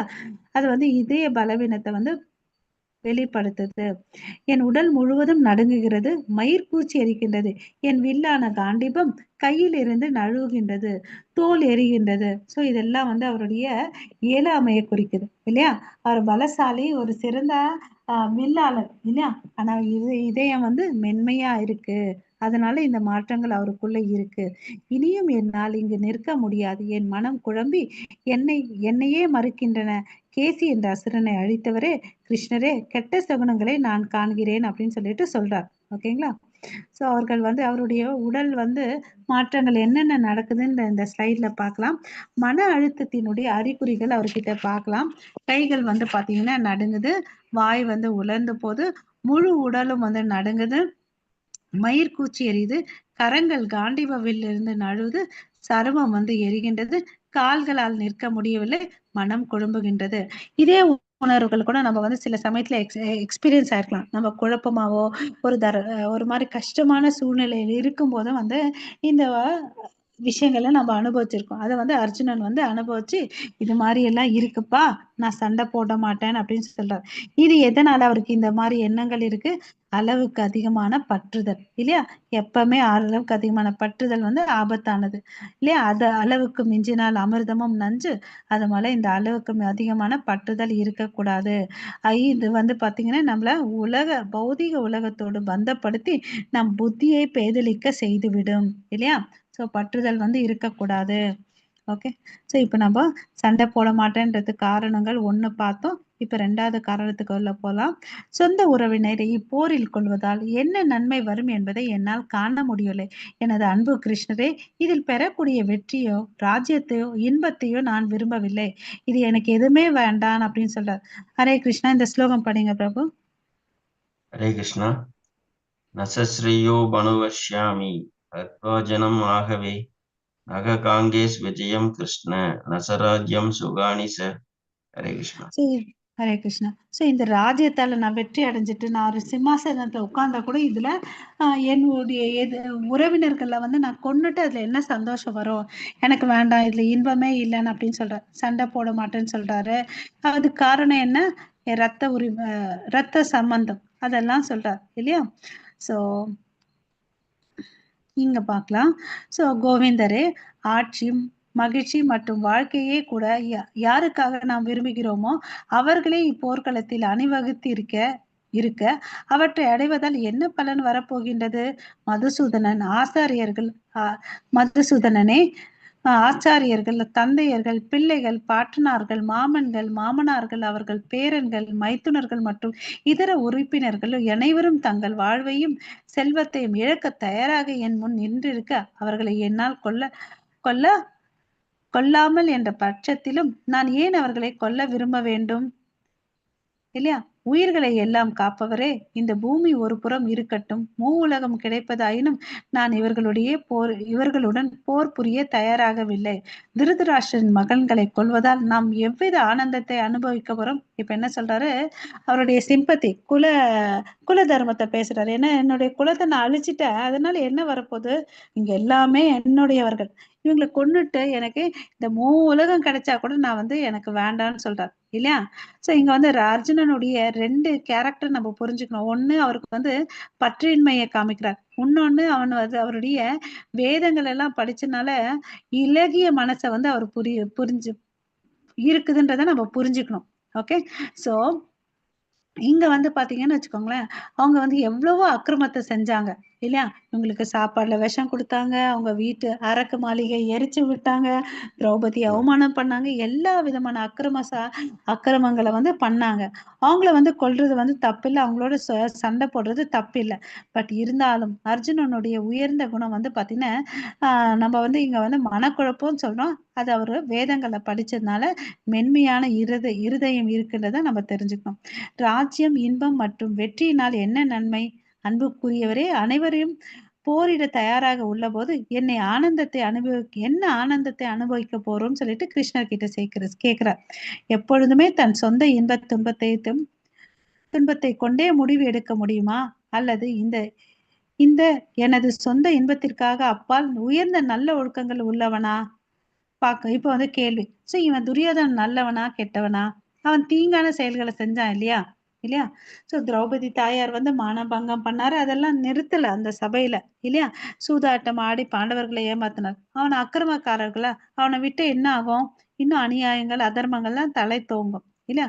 சோ எப்படி களைகளை வந்து ஒரு விவசாயி பறித்தெடுக்கிறானோ அது மாதிரி கிருஷ்ணர் வந்து அதர்மா பக்கம் இருக்கக்கூடியவர் எல்லாரையும் வந்து கலைத்தெரிக்க போகிறார் இல்லையா. அவர் சொல்லியிருக்காரு இல்லையா வேதங்கள்ல, நான் எப்பெல்லாம் வந்து அதர்மம் தலை தூக்குதோ அப்பெல்லாம் வந்து அவதாரம் எடுத்து வருவேன்னு சொல்லிட்டு தன் பக்தர்களை காப்பாரு, தர்மத்தை நிலைநிறுத்துவார் இல்லையா. அசுரர்களை அழிப்பார்கள். ஓகேங்களா. தவறு செய்பவர்கள் பகவானின் பக்தன் பழி வாங்குவதில்லை, ஆனால் தீயவர்களால் பக்தனுக்கு செய்யப்படும் கொடுமைகளை பகவான் சகித்துக் கொள்ளுதல். இது ரொம்ப இம்பார்ட்டன்ட் பாயிண்ட். இங்க அர்ஜுனன் வந்து ஒரு பக்தன், அவர் தன்னுடைய எதிரியை கூட மன்னிச்சு விட்டுணும்னு நினைக்கிறார் இல்லையா. ஆனா கிருஷ்ணர் வந்து என்ன பண்றாரு, என் பக்தனை இப்படி எல்லாம் பண்ணிய நான் உன்னை சும்மா விட மாட்டேன்னு சொல்லிட்டு இந்த யுத்தத்தை கூட அவருடைய பிளான் படிதான் இந்த யுத்தம் நடக்குது. ஓகேவா. சண்டை போட மாட்டேன்றதுக்கு ஒரு 3வது காரணம். ஃபர்ஸ்ட் இதுவரை 2 காரணங்கள் பார்த்தோம். அவருடைய இரக்கத்தை பார்த்தோம், இதுல வந்து இன்பம் இல்லைன்ற பாக்குறா. இப்ப வந்து பாத்தீங்கன்னா பாவ செயல்ன்றதை பத்தி பார்க்க போறோம். ஹரே கிருஷ்ணா. ஏதாவது ஸ்லோகம் படிக்கிறீங்களா? மாதாஜி ஹரே கிருஷ்ணா. படிக்கட்டுங்களா? படிங்க பிரபு.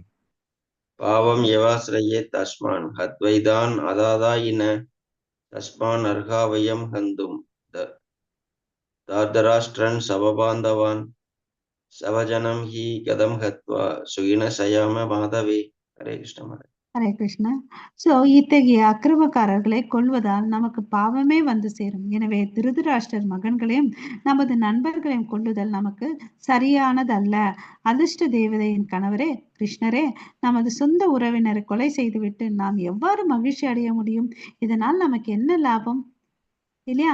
சோ அர்ஜுனன் இப்படி எல்லாம் பேசுறார். அவங்களை கொல்றதுனால நமக்கு என்ன லாபம் இருக்கு? இது பாவம் தான். ஏன்னா அவங்க வந்து ஏற்கனவே வந்து நல்லவங்க அவ்வளவு அளவுக்கு இல்லை இல்லையா. சோ நம்ம ஏன் இந்த பாவத்தை நம்ம செய்யணும்னு சொல்லிட்டு கேள்வி கேட்கிறார். ஓகேவா.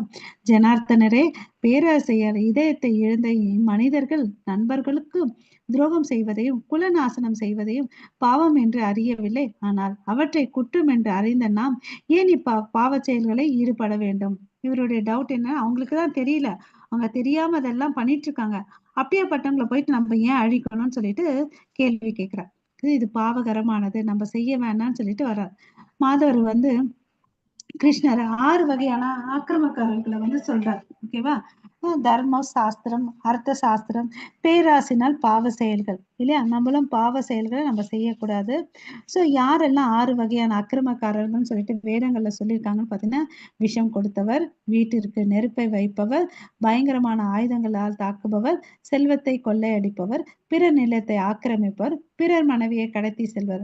இவங்க எல்லாம் வந்து பாத்தீங்கன்னா அக்கிரமக்காரர்கள். இதுல பாத்தீங்கன்னா இருக்குது எல்லாத்தையும் இவங்க பண்ணியிருக்காங்க இல்ல, கௌரவாசம். அதனால அந்த கேட்டகரியில தான் வராங்க. உயர்ந்த கொள்கைக்காக தாழ்ந்த கொள்கைகளை விட்டு கொடுக்கலாம். எது உயர்ந்தது எது தாழ்ந்தது என்பதை சாஸ்திரம் வழிகாட்டும் இல்லையா. நம்ம தனிப்பட்ட முறையில ஒரு ஒரு ஒரு முடிவை எடுத்தோம்னு வச்சுக்கோங்களேன், அது தவறுல முடியும்.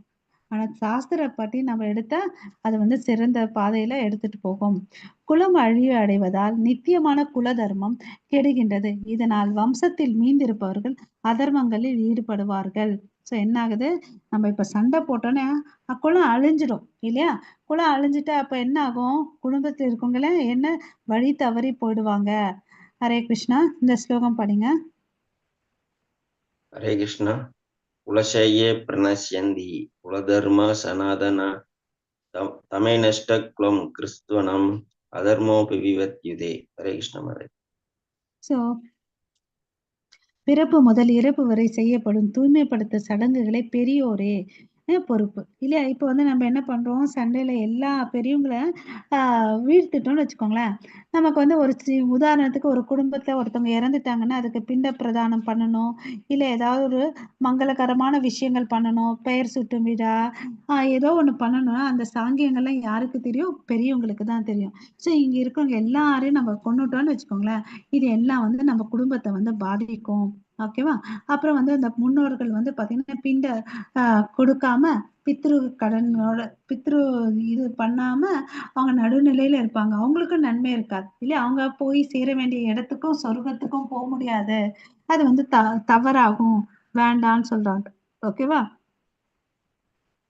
எஞ்சி இருக்கும் இளைய தலைமுறை அதர்ம செயல்களில் ஈடுபட்டு ஆன்மீக விடுதலைக்கான தங்கள் வாய்ப்பை இழக்கலாம். ஏன்னா ஒவ்வொருத்தருக்கும் வந்து பாத்தீங்கன்னா தன்னோட முன்னோர்களுக்கு கடமைப்பட்டிருக்காங்க.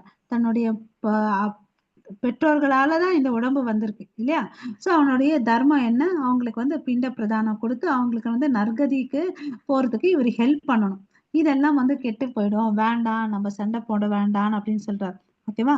கிருஷ்ணரே, குலத்தில் அதர்பம் தலை எடுக்கும் போது குடும்ப பெண்கள் களங்கம் அடைகின்றன. பெண்மையில் சீரழிவால் விஷ்ணு குலத்தவரே தேவையற்ற சந்ததி உண்டாகுகிறது. இங்க என்ன சொல்றாருன்னு பாத்தீங்கன்னா, ஹரே கிருஷ்ணா, இப்ப வந்து ஆண்கள்லாம் இறந்துட்டாங்கன்னு வச்சுக்கோங்களேன், வேற இனத்துல இருக்கவங்கலாம் வந்து என்ன பண்ணுவாங்க, இந்த பெண்களை வந்து சூறையாடுவாங்க. சூறையாடுறதுனால தேவையில்லாத குழந்தைகள் வந்து வர்ண சங்கரங்கள் வந்து ஆகும். அந்த தேவையில்லாத குழந்தை வந்துச்சுன்னு வச்சுக்கோங்களேன், அந்த குழந்தைகள் வந்து நாளைக்கு வந்து அரசியல்ல ஈடுபட்டாங்கன்னா அந்த நாடும் சீர்கெடும், குடும்பம் சீர்கெடும், பெண்கள் சீர்கெடுவார்கள், அதனால குடும்பம் சீர்கெடும், சமுதாயமும் சீர்கெடும். இதெல்லாம் வேண்டாம்பான் அப்படின்னு சொல்லிட்டு யார் சொல்றாரு? அர்ஜுனன் சொல்லிட்டு இருக்கார். வாழ்வில் அமைதி, வளம், ஆன்மீக முன்னேற்றம் ஆகியவற்றிற்கான ஆதாரம் மனித சமுதாயத்தில் நன்மைகள் இருப்பது ஆகும். ஸோ இதெல்லாம் இருக்கணும், இதெல்லாமே இருந்தாம இருந்துச்சுன்னு வச்சுக்கோங்களேன், வாழ்க்கை கஷ்டம்னு சொல்லிட்டு சொல்றார். பெண்களின் முக்கிய பங்கு நன்மைகளை பெற்றெடுத்து அவர்களை சரியான வழிமுறைகளை பின்பற்றி அவர்களை வளர்ப்பதே ஆகும் இல்லையா? ஸோ அப்படியேப்பட்ட பெண்களுக்கு வந்து ஆண்கள் இல்லைன்னா பாதுகாப்பு இல்லாம போயிடும், வேண்டாம், நிறைய பேர் வந்து விதவைகள் ஆவாங்க, வேண்டான் அப்படின்னு சொல்லிட்டு சொல்றார். ஓகேவா? பெண்கள் தனித்துவமாக வடிவமைக்கப்பட்டுள்ளனர். ஓகேவா? ஸோ ஆண்களிடம் பெண்கள் வந்து சமம் நடக்கக்கூடாது. பெண்களுக்கு வந்து பாதுகாப்பு கொடுக்கிறது ஆணுடைய கடமை. ஓகேங்களா? ஹரே கிருஷ்ணா. பிரபு இந்த ஸ்லோகம் படிங்க. ஹரே கிருஷ்ணா மாதாஜி. சங்கரோ நரகாயவ குலக்னானாம் குலயஸ்ய வதந்தி பிதரோ ஹயேஷ்யாம் லுப்தே பிண்டதோ கிரியா. தேவையற்ற ஜனத்தொகையை பெருக்கும் குடும்பத்திற்கு குடும்ப பண்பாட்டை அழிப்போருக்கும் நிச்சயமாக நரக நிலை ஏற்படுகின்றன. அது போன்ற சீர்குலைந்த குலங்களின் முன்னோர்கள் வீழ்ச்சி அடைகின்றன, ஏனெனில் அவர்களுக்கு பிண்டமும் நீரும் அளிக்கக்கூடிய நிகழ்ச்சிகள் நடப்பதில்லை. ஸோ இதெல்லாம் வேண்டாம் அப்படின்னு சொல்லிட்டு அர்ஜுனன் சொல்றார். இதெல்லாம் ஒரு காரணமா சொல்றார், சண்டை போடாததுக்கு. ஓகேவா? ஸோ குடும்ப பண்பாட்டை அழித்து தேவையற்ற குழந்தைகளை தோற்றுவிக்கும் தீயவர்களின் செயல்களால் அனைத்து வித ஜாதி தர்மங்களும் குல தர்மங்களும் அழிவு உறுகின்றன. மக்களை காக்கும் கிருஷ்ணரே, குல தர்மத்தை கெடுப்பவர் எப்பொழுதும் நரகத்தில் வாழ்வதாக நான் சீர பரம்பரை வாயிலாக கேட்டுள்ளேன். ஸோ நான் வேதங்களை இப்படிலாம் படிச்சிருப்பான்னு சொல்லிட்டு அவருக்கு தெரிஞ்ச பாயிண்ட் கிருஷ்ணர் முன்னாடி சொல்றார் இல்லையா? ஓகே, ஒரு பொறுப்பற்ற தலைவர்கள் தான் ஒரு பொறுப்பற்ற சமுதாயத்தை உருவாக்க முக்கிய காரணம் இல்லையா? ஸோ நம்ம தலைவர்களை தேர்ந்தெடுக்கும் போது ஜாகிரதையா தேர்ந்தெடுக்கணும் இல்லையா? பக்தி தொண்டை எளிமையாக நிறைவேற்றுவதன் மூலமே பல்லாயிரக்கணக்கான முன்னோர்களை எல்லாம் துன்பங்களிலிருந்து ஒரு நாள் விடுவிக்க முடியும். இன்னைக்கு வந்து பாத்தீங்கன்னா ஏகாதசி, நம்மளால எவ்வளவு அளவுக்கு இந்த நாமஸ்மரணம் பண்ண முடியுமோ அவ்வளவு அளவுக்கு பண்ணோம்னு வச்சுக்கோங்களேன், அது வந்து நம்மளுடைய பித்ருக்களுக்கு வந்து நன்மை அளிக்கும். நமக்கு மாத்திரம் இல்லை, நம்ம குடும்பத்துக்கு இப்ப இருக்கிறவங்களுக்கு மாத்திரம் இல்லை, நம்ம பித்ருக்களுக்கு வந்து நன்மை அளிக்கும். ஓகேங்களா? ஸோ இதுல நம்ம வந்து இந்த பகவத்கீதை வந்து பாத்தீங்கன்னா குரு சீட பரம்பரையிலிருந்து வந்ததுன்றதை நம்ம தெரிஞ்சுக்கணும். ஓகே, இது எல்லாருக்கும் நன்மை அளிக்கக்கூடாது. ஸோ இந்த வர்ண சங்கரத்தால வந்து குலம் நாசமடையும், தர்மம் கெடும், அதர்மம் அதிகரிக்கும், தேவையற்ற சந்ததிகள் உருவாகிறார்கள், தீய செயல்கள் வந்து அதிகமாகும், சமுதாயம் மற்றும் குடும்ப நற்பணிகள் நடைபெறுவதில்லை. இதெல்லாம் வந்து அர்ஜுனனுடைய திங்கிங், அதை சொல்றார். இப்ப கடைசியோட பாயிண்ட் செஷனுக்கு வந்துட்டோம். ஸோ இதுவரை என்னென்ன பார்த்தோம்? இரக்கம் பத்தி சொன்னாரு, இன்பமின்மையத்தை பத்தி சொன்னாரு, இது வந்து பாவ செயல், குடும்ப பாரம்பரியம், இதெல்லாம் சொல்லிட்டு கடைசியில அவருக்கு வந்து இருமனம் இருக்குதுன்றத வந்து இந்த ஸ்லோகத்துல பார்க்கலாம். ஹரே கிருஷ்ணா. பிரபு யாராவது படிக்கிறீங்களா? ஹரே கிருஷ்ணா. 45வது ஸ்லோகம் மாதாஜி, பிரபுஜி யாராவது படிக்கிறீங்களா?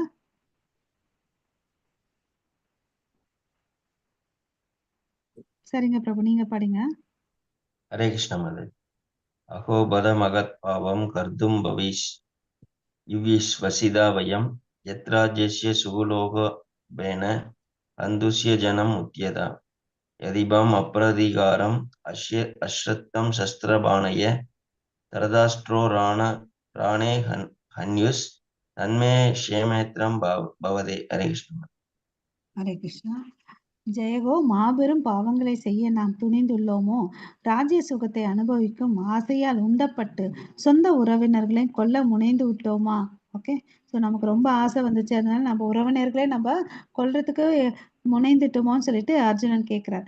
ஆயுதமின்றும் எதிர்த்து போரிடாமலும் இருக்கின்ற என்னை ஆயுதம் தாங்கி திருதராஷ்டிரனின் மகன்கள் போரில் கொன்றால் அது எனக்கு அதிக நன்மையை கொடுக்கும். என்ன சொல்றாரு பாருங்க. எல்லாத்தையும் இப்ப வந்து அப்பயே வந்து பார்த்தோம் அவருடைய உடம்பின் அறிகுறிகள். கை காலெல்லாம் நடுங்குது, காண்டிபம் நழுவுது. அவர் இதனால் தப்புன்னு என்ன பண்றாரு, அந்த தேர்ல உட்காந்துடுறார் இல்லையா? சோ இப்ப வந்து பாத்தீங்கன்னா என் கையில எந்த ஆயுதமும் இல்ல கிருஷ்ணா. அவங்க திருதராஷ்டிர மகன்கள் வந்து என்னை கொன்னுட்டு போயிட்டா கூட எனக்கு வந்து ரொம்ப நன்மையா தான் இருக்கும் அப்படின்னு சொல்லிட்டு சொல்றார். ஓகேவா? சோ சொந்த சுகத்திற்காக பாவ செயல்களா? சாதுவின் குணங்கள் நிரம்பிய பகவானின் பக்தன் எப்போதும் நீதி கோட்பாடுகளை கருத்தில் கொள்கிறான். இத்தகைய செயல்களை தவிர்க்க முனைப்புடன் உள்ளான் இல்லையா? தார்மீக சங்கடம், தர்ம சங்கடம் சொல்றோம் இல்லையா? நிஜமான ஒழுக்கம் பகவத் பக்தர்களால் கடைபிடிக்கப்படுகிறது இல்லையா? எவ்வளோ கஷ்டங்களை கொடுத்தாங்க அவங்க இல்லையா? வனவாசத்துக்கு போயிட்டு இல்லையா? அப்படி இருந்தாலும் அர்ஜுனனுடைய மனப்பான்மை பாருங்க, விட்டு கொடுக்க மனப்பான்மை. ஸோ இந்த காரணங்கள் சொல்றார். ஓகே. ஸோ இருமனம் வந்து பாத்தீங்கன்னா ஹரே கிருஷ்ணா. ஹரே கிருஷ்ண மாதாஜி.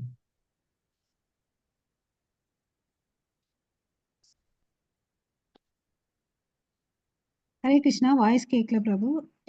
இப்ப கேக்குது. சஞ்சய உவாச ஏவம் உபார்ஜுன சங்கையே ரதோபஸ்த உபாவிஷத் விவ்ருச்சிய சரம் சாபம் லோகே சம்ப விக்ன மானச. ஹரே கிருஷ்ண மாதாஜி. ஹரே கிருஷ்ணா. சஞ்சயன் கூறினான், போர்க்களத்தில் இவ்வாறு பேசிய அர்ஜுனன் தனது வில்லையும் அம்புகளையும் ஒரு புறம் எறிந்து விட்டு ரதத்தில் அமர்ந்து விட்டான். அவனது மனம் சோகத்தால் மூழ்கி உள்ளது. ஓகேங்களா? ஸோ இது எல்லாத்தையும் ஒரு பக்கம் போட்டுட்டு மனசு சண்டை போடணுமா வேண்டாமான்னு சொல்லிட்டு குழப்பத்துல உக்காந்துடுறான் இல்லையா?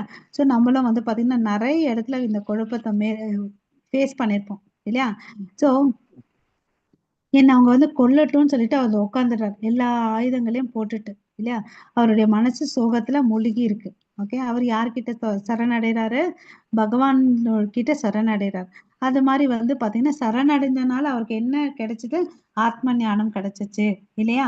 சோ நமக்கும் வாழ்க்கையில நிறைய குழப்பங்கள் இருக்கு இல்லையா? நம்ம நிறைய விஷயத்துல நம்ம வாழ்க்கையில தெளிவான முடிவுகளை எடுக்கிறது இல்ல. ஆமாவா இல்லையா? ஹரே கிருஷ்ணா. ஆமாங்க மாதாஜி, எடுக்க முடியறது இல்லை. இல்லையா? ஸோ அந்த ஆத்ம ஞானம் அடையணும்னா நம்மளும் பகவத்கீதை கிட்ட வந்து சரணடையணும். ஓகேங்களா? ஹரே கிருஷ்ணா. இதுல ஏதாவது சந்தேகம் இருக்குங்களா மாதாஜி, பிரபுஜி? ஹரே கிருஷ்ணா.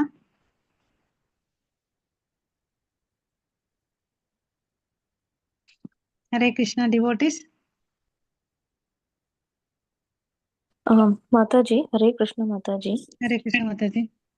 மாதாஜி, நீங்க சொன்னீங்க மாதாஜி, லைக் இப்ப வந்து அர்ஜுனர் வந்துட்டு இந்த 5 விதத்துல வந்து அவர் மனசை வந்து சங்கடப்பட்டாரு. லைக் அதனால வந்து கிருஷ்ணர் வந்து இது பண்ணாங்க. ஸோ நம்ம ரியல் லைஃப்லயே வந்து மாதாஜி நமக்கு ரொம்ப நெருங்கியவங்க, இல்ல நம்ம சொந்தத்துல நம்ம பேரண்ட்ஸ் கூட சொந்தத்துல இருக்கிறவங்களே வந்துட்டு காசு பணத்துக்காக ரொம்ப பொறாமைப்படுறது, இந்த மாதிரி செய்யும் போது மாதாஜி, இப்ப அவங்கள வந்து நம்ம வந்து எப்படி மாதாஜி, லைக் இதுதான் நம்ம கர்மம்னு சொல்லிட்டு நம்ம வந்துட்டு விலகி இருக்கணுங்களா, இல்ல வந்துட்டு நம்ம எப்படி வந்துட்டு அந்த சூழ்நிலையை வந்து கடந்து போகணும் மாதாஜி? ரெண்டு விஷயம் மாதாஜி. அவங்க எவ்வளவு அளவுக்கு பண்றாங்கன்றத பார்க்கணும். அவங்க எவ்வளவு அளவுக்கு they are more related to யூன்றத பார்த்துக்கணும். ஓகேங்களா? ஸோ அவங்களுக்கு சொல்லி புரிய வைக்கிறதுக்கு ஃபர்ஸ்ட் முயற்சி பண்ணணும். இல்ல நம்ம முயற்சி வந்து தோல்வி அடையுதுன்னு பார்த்தா அப்போ வந்து அதை கண்டுக்காம விட்டுறணும். ஏன்னா உங்களுக்கு தெரியும் நீங்க என்ன பண்றீங்க இல்லையேன்னு சொல்லிட்டு இல்லையா? கடவுள் வந்து நமக்குள்ள எல்லாருடைய இதயத்துல வந்து பரமாத்மாவா இருக்கார். அவர் நம்மளை வந்து வழி நடத்துறார் இல்லையா? அவர் பார்ப்பார் இல்லையா? அந்த ஒரு கான்ஃபிடென்ஸ்ல அமைதியா இருக்கணும் நம்ம. ஓகேங்களா? எதிர்த்து போராடி அதனால மறுபடியும் ஒரு மன உந்துதலுக்குள்ள ஆக வேண்டியதில்லை. ஃபர்ஸ்ட் சொல்லி முயற்சி பண்ணுங்க புரிய வைக்கிறதுக்கு. இல்லைன்னா நம்ம ஒண்ணும் பண்ண முடியாது இல்லையா? புரிஞ்சிக்கவே மாட்டேன்னு சொல்ற நினைக்கிறவங்ககிட்ட போயிட்டு நம்ம என்ன பண்ண முடியும்? விட்டுடணும். அவருக்கோசம் உங்களுக்கோசம் வேணும்னா ஒரு நாம ஜபம் பண்ணலாம். அவங்க வந்து அறியாமல் இருக்காங்க, புரிஞ்சுக்காம இருக்காங்கன்னு சொல்லிட்டு அவ்வளவுதான் பண்ண முடியும். அப்ப வந்து நம்ம வந்து விலகி இருக்கிறது தான் நமக்கு வந்துட்டு அதுக்குண்டான தீர்வு. எவ்வளவு ஏன்னா புரிஞ்சுக்கலன்னும் போது கொஞ்சம் விலகி இருக்கிறது வந்து சிறந்தது மாதாஜி. அது நாள்பட வந்து காலம் வந்து எல்லாத்துக்கும் பதிலா இருக்கும் இல்லைங்களா? Time gives answer for many situation. அமைதியும் பொறுமையா இருந்தோம்னு வச்சுக்கோங்களேன், அவங்களே புரிஞ்சுப்பாங்க பின்னாடி. ஓகே, இவங்க இதனால இது பண்ணியிருக்காங்கன்ற ஒரு நிலை வரும். சரிங்க மாதாஜி. ஹரே கிருஷ்ணா. ஹரே கிருஷ்ணா. ஹரே கிருஷ்ணா. நாம ஜெபம் பண்ணுங்க மாதாஜி. கொஞ்சம் 5:15 மணிக்கு வந்தீங்கன்னு வச்சுக்கோங்களேன், நம்ம எல்லாரும் சேர்ந்து ஒரு ரவுண்டு ஜெபம் பண்ணலாம். சரிங்களா? ஓகே. ஹரே கிருஷ்ணா. வேற யாருக்காவது ஏதாவது சந்தேகம் இருக்கா இந்த இடத்துல? இல்லைன்னா நம்ம கிளாஸ் முடிச்சுக்கலாம். ஓகேங்களா? வாஞ்சா கல்பத்தருப்பேஷ கிருபா சிந்து பயவச்ச பதிதானாம் பாவனேபியோ வைஷ்ணவேபியோ நமோ நமக அனந்த கோடி வைஷ்ணவ பிருந்தகி ஜெய் நாமாச்சாரியர் ஹரிதாஸ் தாக்கூர் கி ஜெய் ஜெய் ஜெகத்குரு ஸ்ரீல பிரபுபாதகி ஜெய் ஜெய் நிதாய் கௌரவ பிரேமானந்தே ஹரி ஹரி போல் ஹரி ஹரி போல். हरि बोल. ओके. भगवद गीता की ஜெய் ஜெய் हरे कृष्णा महामंत्रा की Jai Jai okay. All glories to assembled devotees, all glories to Guru and Gauranga. Hare Krishna. நாளைக்கு மறுபடியும் மீட் பண்ணலாம். நம்ம குரூப்ல வந்து குயிஸ் வந்து ஷேர் பண்ணுவாங்க. அதை ட்ரை பண்ணுங்க அட்டென்ட் பண்றதுக்கு. அதுல ஏதாவது நமக்கு சந்தேகம் இருந்துச்சுன்னா நம்ம அதையும் டிஸ்கஸ் பண்ணலாம். சரிங்களா? ஒரு நாள் குயிஸ் டிஸ்கஷனுக்கே நம்ம வச்சுக்கலாம். ஓகே. ஹரே கிருஷ்ணா. கிளாஸ் புரிஞ்சுச்சிங்களா மாதாஜிஸ் பிரபுஜிஸ்? ஆமா மாதாஜி புரிஞ்சுது. எஸ் மாதாஜி. ஓகே. ஸோ தொடர்ந்து வாங்க சத்சங்க. நம்ம 18 டேஸ் சக்ஸஸ்ஃபுல்லாக நம்ம கம்ப்ளீட் பண்ணணும். ஓகேங்களா? அதில் நமக்கு மனசில் உறுதியோட அந்த டைமை இதுக்குன்னு வச்சிடணும். ஓகேங்களா? ஓகே. உங்களுக்கு அனைவருக்கும் நன்றி. தேங்க்யூ. என் ஹரே பண்ணிடுறேன். நன்றி கிருஷ்ணா. மாதாஜி. ஹரே கிருஷ்ணா. ஹரே கிருஷ்ணா. ஹரே கிருஷ்ணா மாதாஜி. ஹரே கிருஷ்ணா.